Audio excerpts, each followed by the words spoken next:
सब आ गए? नवीन भैया नहीं आया अभी। नवीन भी तो आ गया। आ गए आ गए आ गए। आ गया नवीन? हाँ सर। चलो, अब बता रहे हैं मियोसिस 2 के दौरान क्या हुआ। देखो, मियोसिस 2 के दौरान भी होगा वही सब कुछ।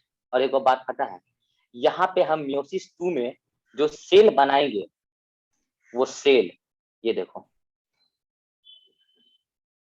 और ठूस लो भेदे में, जो चीज एक सेल के साथ होगा दोनों सेल के साथ वही चीज होगा। और ये कौन सेल है पता है? जिसके अंदर न्यूक्लियस भी है। ये देखो, डायरेक्ट डायग्राम लेके चलें या पहले पॉइंट लेके चलें? इरहान, डायग्राम ही से देखिए, शायद देखो समझ में बता, आ नहीं जाए। नहीं, पहले पॉइंट बता के तभी डायग्राम बताएंगे, तब और क्लियर होगा। तुम 1 बजे तक पढ़ो, उसके बाद तुम चले जाना, हमको जहां तक पढ़ाना है हम पढ़ा देंगे, तुम वीडियो देख लेना, क्योंकि आज फिर इसको रोकेंगे तो मजा नहीं आएगा, ठीक है? तुम 1 बजे के बाद चले जाना, ठीक है? और तुम जैसे अपना वो जो भी करते हो वो करके फिर वीडियो देख लेना, जो डाउट होगा बोलना, तुमको अच्छे से समझ में आ जाएगा, ठीक है? कोई दिक्कत नहीं सर। हाँ, वीडियो देख लेना, क्योंकि हड़बड़ी में पढ़ाएंगे तो अच्छे से नहीं पढ़ा पाएंगे। चलो, अभी जब तक देख रहे हो तब तक देख लो। चलो, मियोसिस 2 का पहले सारा पॉइंट लिखते हैं। मियोसिस 2 है तो M2 लिखेंगे, और मियोसिस 2 है तो वही बात कि इसमें भी अगर हम मेजरली बात करेंगे तो 2 चीज होगा। क्या क्या?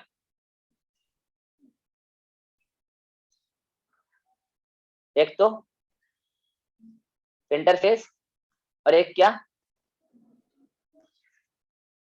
एक आई फेज बोलोगे इंटरफेस, और एक क्या? M phase.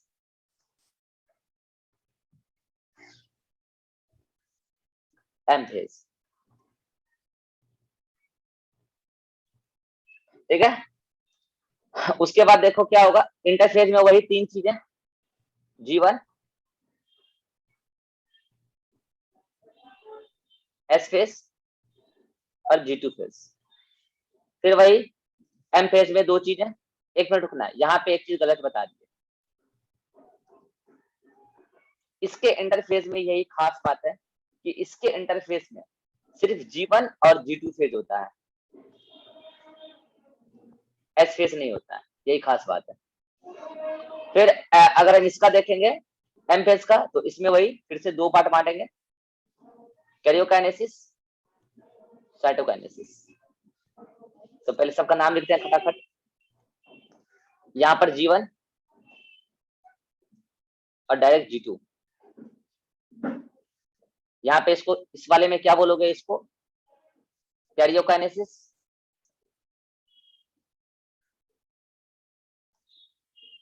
और इसको क्या बोलोगे?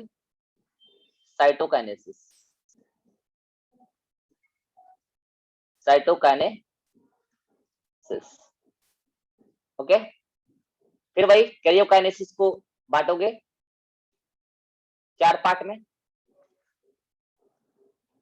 प्रोफेज 2, मेटाफेज 2, एनाफेज 2 और टीलोफेज 2। नाम लिखोगे सबका, प्रोफेज 2, मेटाफेज 2, एनाफेज 2, टीलोफेज 2। इसको आमतौर पे क्या बोल दोगे? साइटोकाइनेसिस 2। अंडरस्टूड है कि ये G1 और G2, ये G1 और G2 इंटरफेस 2 का है, और ये एम फेज 2 है, ये अंडरस्टूड है, क्योंकि मियोसिस 2 है, मियोसिस 2 चल रहा है। अच्छा, इंटरफेस 2, ठीक है 2। चलो, आप पॉइंट लेते हैं सभी का। G1 का पॉइंट लेंगे यहाँ पे, फिर G2 का लेंगे, प्रोफेस 1, मेटाफेज 1,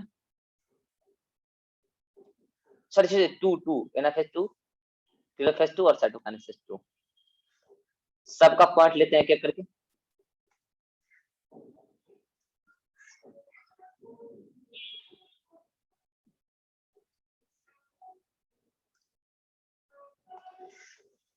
इस दौरान वही बात, सेल के अंदर क्या है, एक सेल है, जैसे कि जैसे एक सेल है वैसे वैसे दूसरा सेल, क्योंकि मियोसिस के पहले 2 सेल बनकर तैयार हुआ है, हम एक सेल का कहानी लेके चल रहे हैं। जो एक सेल के अंदर चलेगा सेम कहानी दूसरे सेल के अंदर भी चलेगा, सेम टू सेम।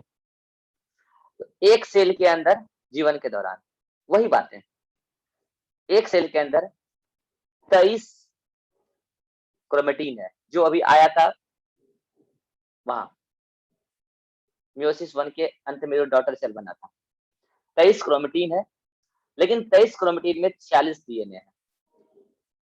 हम फिर बोल रहे हैं 40 लिख देते हैं, लेकिन डीएनए का अमाउंट दिखाने के लिए सेल में सिखाएंगे, अमाउंट दिखाया जाता है, अभी नंबर दिखा दे रहे हैं। जब G2 में पहुंचोगे, यहाँ एस फेस तो हुआ नहीं, G2 में पहुंचोगे तो क्रोमेटिन का कंडेंसेशन तो स्टार्ट होगा ना, मतलब DNA condensation, DNA condensation start. Actual में इसको मोर करेक्टली बोलना चाहिए क्रोमेटिन कंडेंसेशन, चलो डीएनए कंडेंसेशन बोल देते हैं। तो क्या होगा, वही बात, एक सेल, जो एक सेल के अंदर हो रहा है दूसरे सेल के अंदर सेम हो रहा होगा। एक सेल 23 क्रोमेटिन, अभी क्रोमेटिन ही है, और 46 डीएनए है, लेकिन थोड़ा कंडेंसेशन हो गया होगा, तो डायग्राम बना के अगर देखेंगे वही लाले वाले को लेके चलते हैं। यहाँ पे 23 का 23 क्रोमेटिन क्रोमेटिन के फॉर्म में है, तो एक ही धागा दिखाएंगे उसका एक सेल के अंदर, और ऐसे जो दूसरा धागा था वो बताओ कहाँ है, दूसरे सेल के अंदर है, ये देखो। तो यहाँ पे वो धागा थोड़ा और मोटा हो गया होगा कंडेंसेशन के बाद, कंडेंस होकर अपना जो मोटा धागा ही था, बस वो क्या है कि अपना शेप लेने के लिए तैयारी में चला गया होगा, बाद में 2 क्रोमेटिन भी दिखाने लगेगा, ठीक है।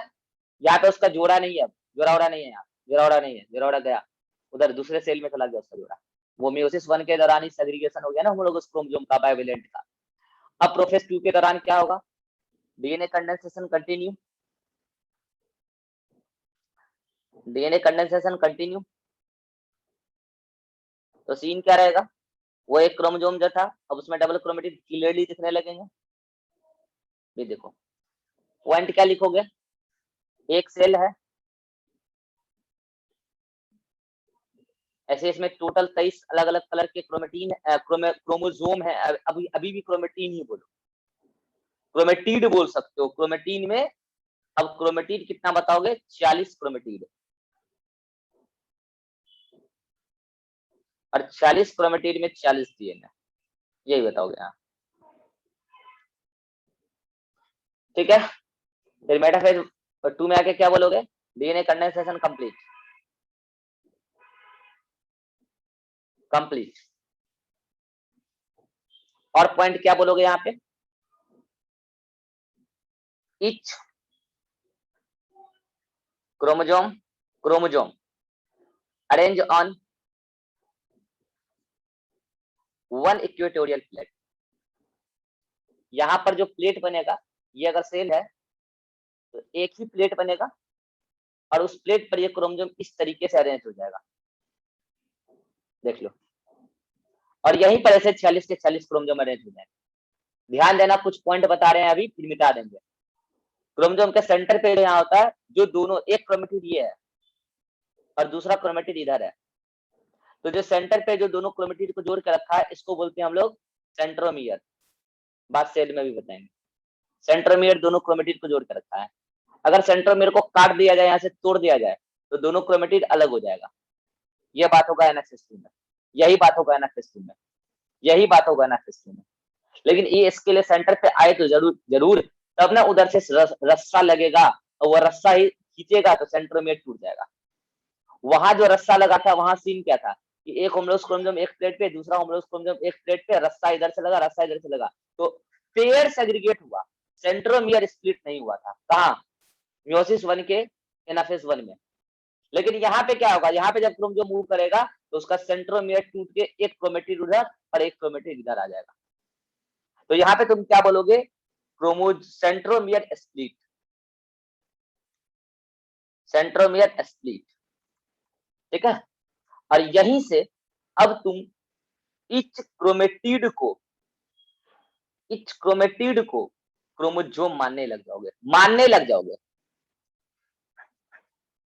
तो अगर ऐसा सीन है तो यहाँ पे तो तुम क्या करोगे, ये क्रोमोसोम ऐसे कैसे ही दिखाओगे, और यहाँ पे क्या करोगे, ये अपने आप में एक क्रोमोसोम, ये अपने आप में एक क्रोमोसोम, पॉइंट लिख दिया मैंने। इस क्रोमेटिड को एक क्रोमोसोम मानने लग जाओगे एनाफेज 2 के बाद। अभी तक यहाँ पे 2 क्रोमेटिड वाला एक क्रोमोसोम हुआ करता था, अब यहाँ से इस क्रोमेटिड को क्रोमोसोम मानने लग जाओगे। चलो पॉइंट लिख देते हैं, पॉइंट लिख देते हैं। यहाँ अभी तक क्या सीन था, वही एक सेल में टोटल 23 क्रोमोसोम, 23 क्रोमोसोम में टोटल 46 क्रोमेटिन, और 46 क्रोमेटिन में टोटल 46 डीएनए। यहाँ क्या बताओगे, एक सेल में टोटल, अब यहाँ पे क्या बताओगे, हम बोले क्रोमेटिड को ही क्या बोलोगे, क्रोमोसोम। तो बताओ 23 क्रोमोसोम जब सेपरेट होगा तो 46 क्रोमेटिड ही 46 क्रोमोसोम कहलाने लगेगा कि नहीं, 46 क्रोमोसोम बना है, ठीक है। अब यहाँ पे क्या होगा, टेलोफेज 1 में क्या हो जाएगा, वही न्यूक्लियर मेम्ब्रेन बनेगा, और वो जो क्रोमोसोम था वो डीकंडेंस होगा। एक मिनट का कलर चेंज करने दो।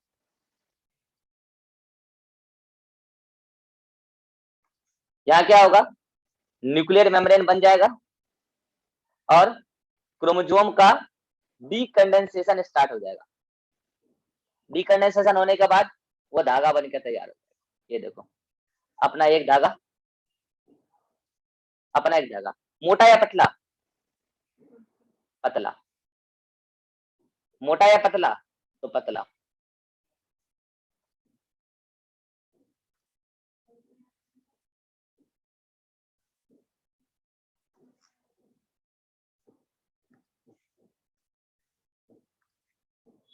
देखो यहाँ देखो डीएनए, एक क्रोमोसोम में डीएनए डबल था, यहाँ 2 क्रोमोसोम हो चुका है, देख लो, हो चुका है, देख लो, लेकिन डीएनए का अमाउंट जो होता था इनिशियली मियोसिस 1 के दौरान ऐसा पतला लेके चले थे, पतला ही आ गया। सीन क्या लिखोगे यहाँ पे, पॉइंट क्या लिखोगे, पॉइंट बता देते हैं जल्दी से। एक सेल के अंदर 46 क्रोमेटिन, देख लो ईरान, क्रोमेटिन बोले हैं, 46 क्रोमेटिन और 46 डीएनए। साइटोकाइनेसिस में क्या होता है, सेल डिवाइड्स। अच्छा इसमें जो हमने बताया 46 क्रोमेटिन, तो इसको किस तरीके से लिखोगे, 23 वन पोल पे और 23 दूसरे पोल पे, इस तरीके से होगा। अभी डायग्राम में भी दिखाएंगे। अब आ जाओ, यहाँ क्या बोलोगे, 2 सेल बन गया, सेल डिवाइड कर गया, तो उसमें से एक सेल लेके जाएगा और एक सेल कुछ और सेम चीज लेके जाएगा। जैसे एक सेल के अंदर गया 23 क्रोमेटिन, तो यहाँ पे गया 23 क्रोमेटिन। जैसे यहाँ एक सेल से 2 सेल बना, क्या ये वाला सेल भी अपना 2 सेल ऐसे कैसे बनाया होगा, फाइनली मियोसिस के अंत में 4 सेल बन जाएगा, 2 सेल एंटर करेगा इसमें और 4 सेल बन जाएगा। बोलो जी राज, समझ में आया,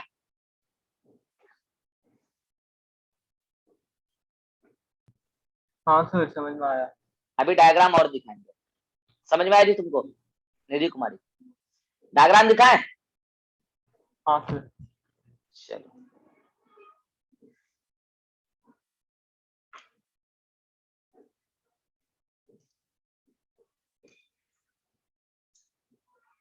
ये क्या है,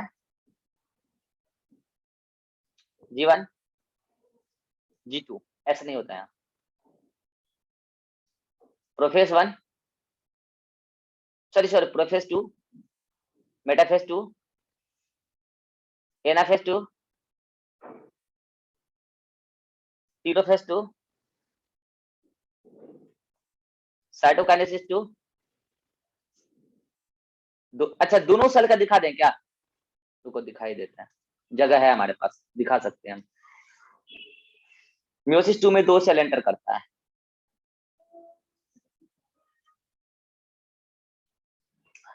दोनों सेल एंटर किया किसमें? ये सेल अभी G1 में है, G2 में गया, दोनों सेल G2 में गया, फिर वो प्रोफेज 1 में गया, सॉरी प्रोफेज 2 में गया, प्रोफेज 2 में गया, मेटाफेज 2 में गया दोनों ही सेल, एनाफेज 2 में गया दोनों ही सेल, एनाफेज 2 के बाद टीलोफेज 2 में गया दोनों ही सेल, साइटोकाइनेसिस में गया दोनों ही सेल, इससे भी 2 सेल बनकर तैयार हुआ और इससे भी 2 सेल बनकर तैयार हुआ।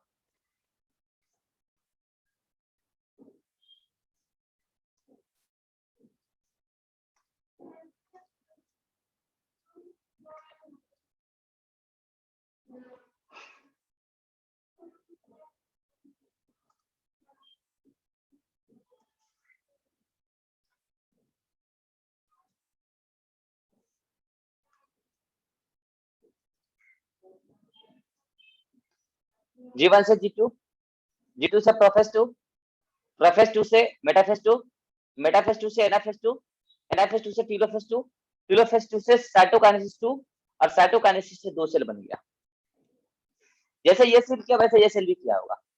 G1 से G2, G2 से प्रोफेज 2, प्रोफेज 2 से मेटाफेज 2, मेटाफेज 2 से एनाफेज 2, एनाफेज 2 से टीलोफेज 2, टीलोफेज 2 से साइटोकाइनेसिस 2, साइटोकाइनेसिस 2 से दोनों ही मतलब एक सेल डिवाइड करके 2 सेल बना दिया होगा।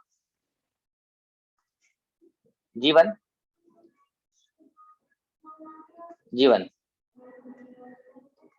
G2, G2,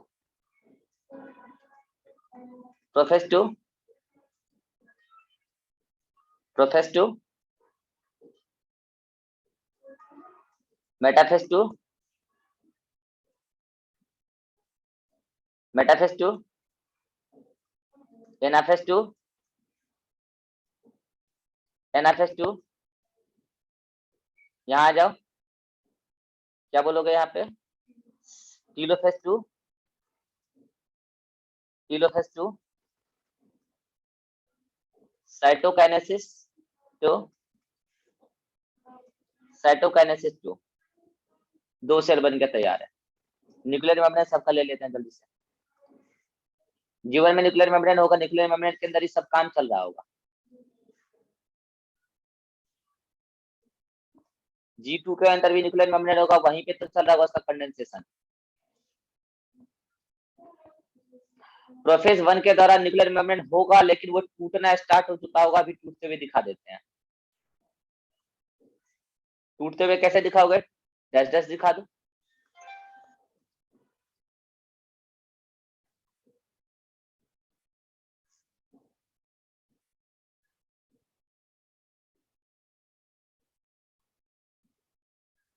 मेटाफेज के दौरान नहीं होगा न्यूक्लियर मेम्ब्रेन, यहाँ भी नहीं होगा, एनाफेज में भी नहीं होगा, टीलोफेज में बनना स्टार्ट हो चुका होगा।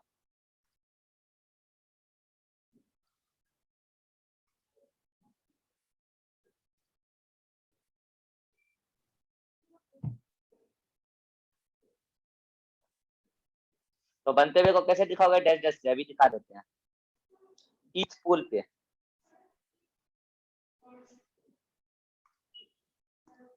डैश डैश से बनते हुए दिखा दो।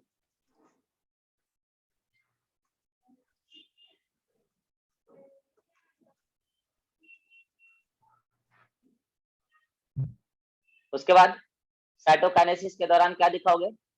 साइटोकाइनेसिस के दौरान तो पहली बात सेल को डिवाइड करते हुए दिखाओ।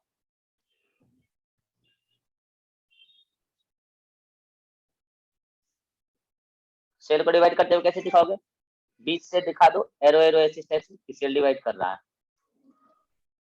ये सब चीज तुमको सेल में भी दिखाए बताएंगे हम।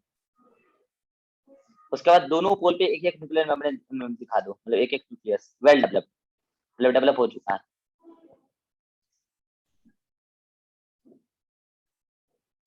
जब सेल बना तो उसमें न्यूक्लियस आया ही होगा।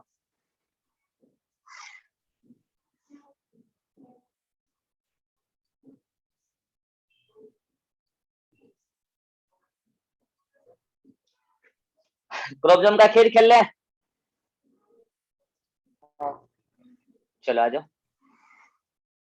जीवन के दौरान एक हम क्या कर रहे हैं, अब एक पर्टिकुलर क्रोमोसोम को लेके चले, क्योंकि आप जोड़ा से लेके नहीं चल सकते ना,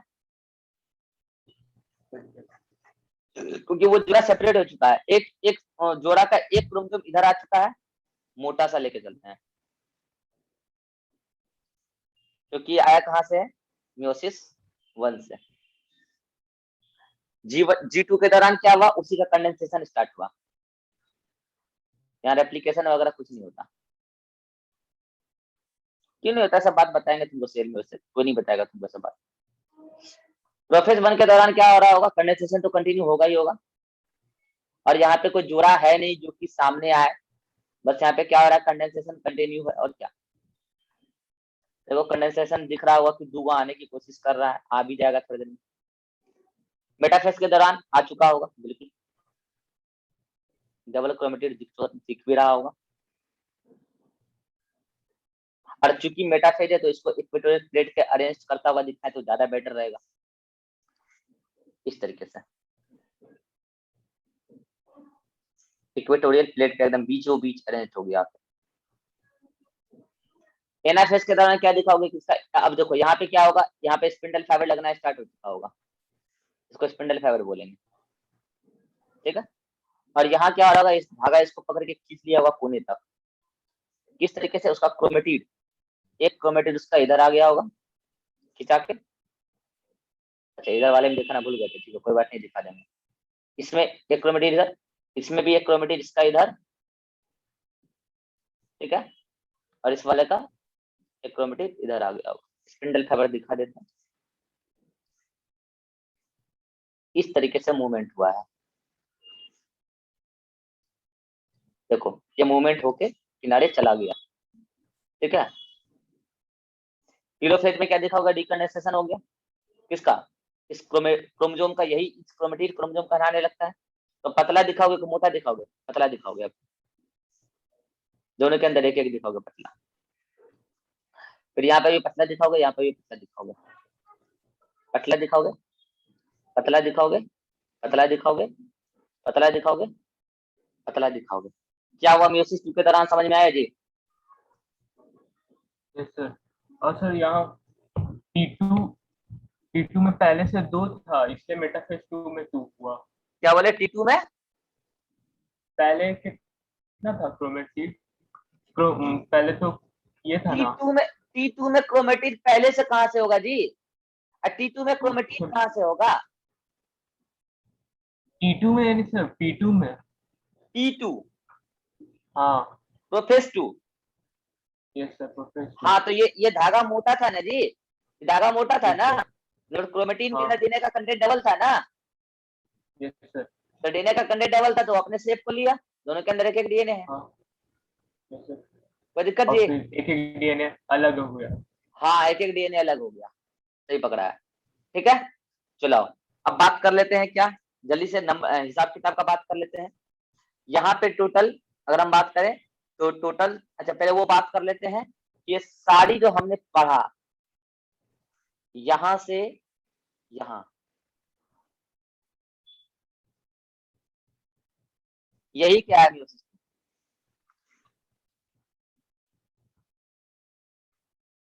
यही क्या है, मियोसिस 2 है।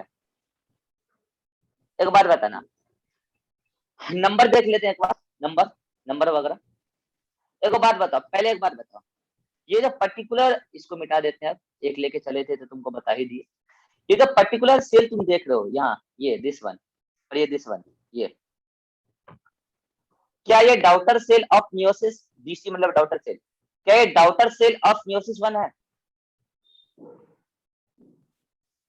हाँ बोलो। Yes sir.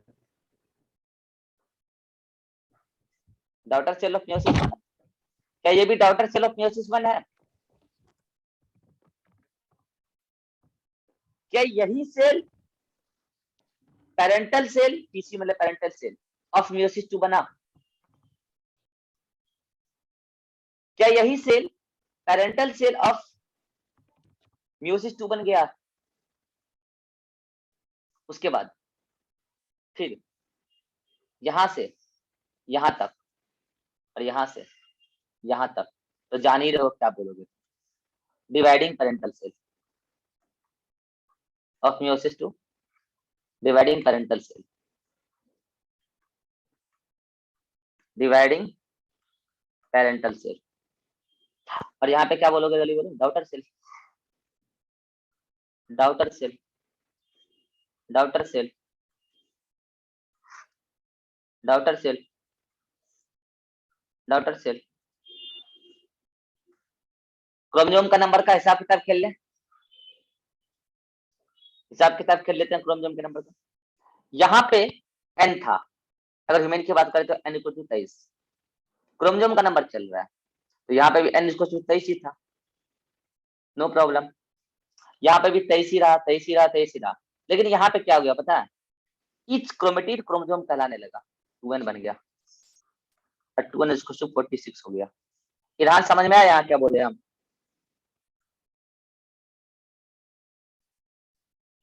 समझ में आया जी ईरान। यहाँ पे भी n 23 रहा, क्रोमोसोम का नंबर डबल ना घटा ना कुछ ना हो रहा है, यहाँ पे भी n 23 रहा, लेकिन यहाँ पे जब डिवाइड किया तो ईच क्रोमेटिड कहलाने लगा क्रोमोसोम, तो 2n हो जाएगा ना और 46 हो जाएगा ना जी, बोलो ना ईरान। चला गया क्या ईरान?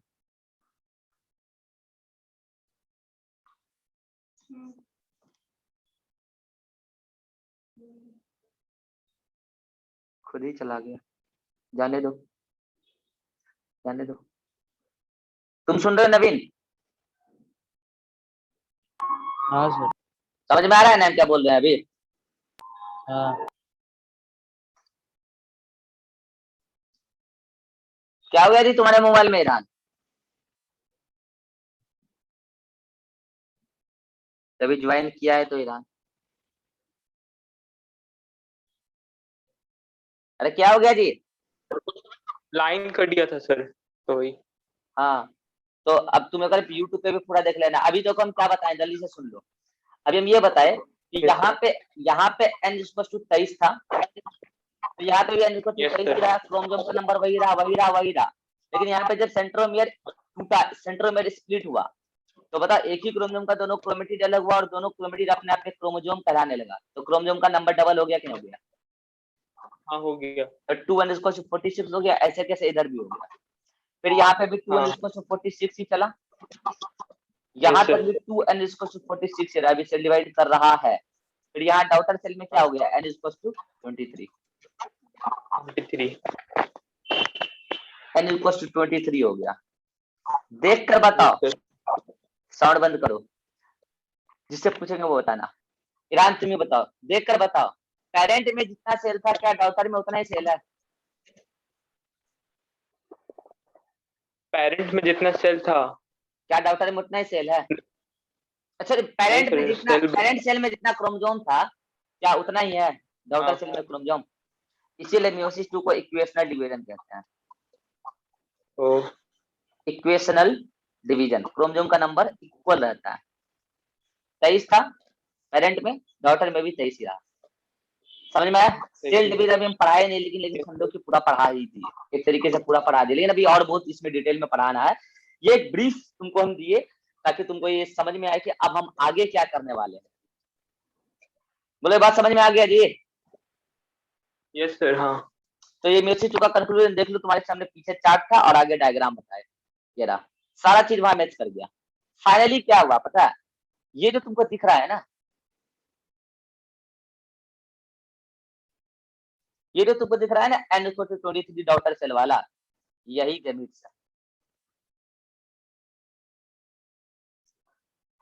4 गैमीट बन गया, नंबर 4।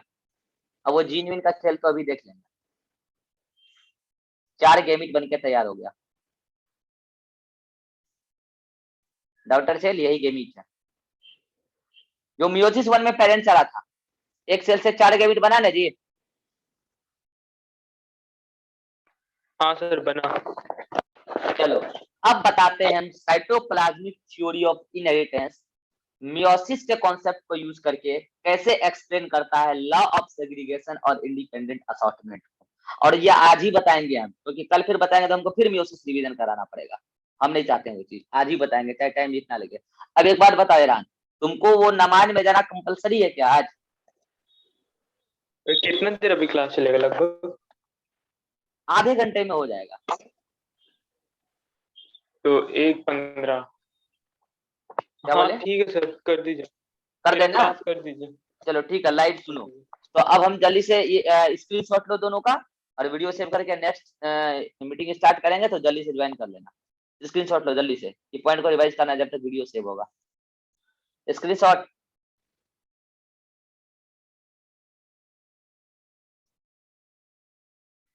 नेक्स्ट लो। ले लिया सर। नेक्स्ट।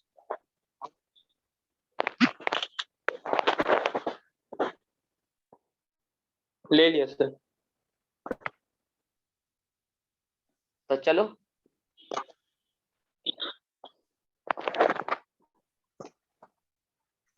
मीटिंग खत्म करते हैं, जब तक जल्दी से इसको रिवाइज कर लो।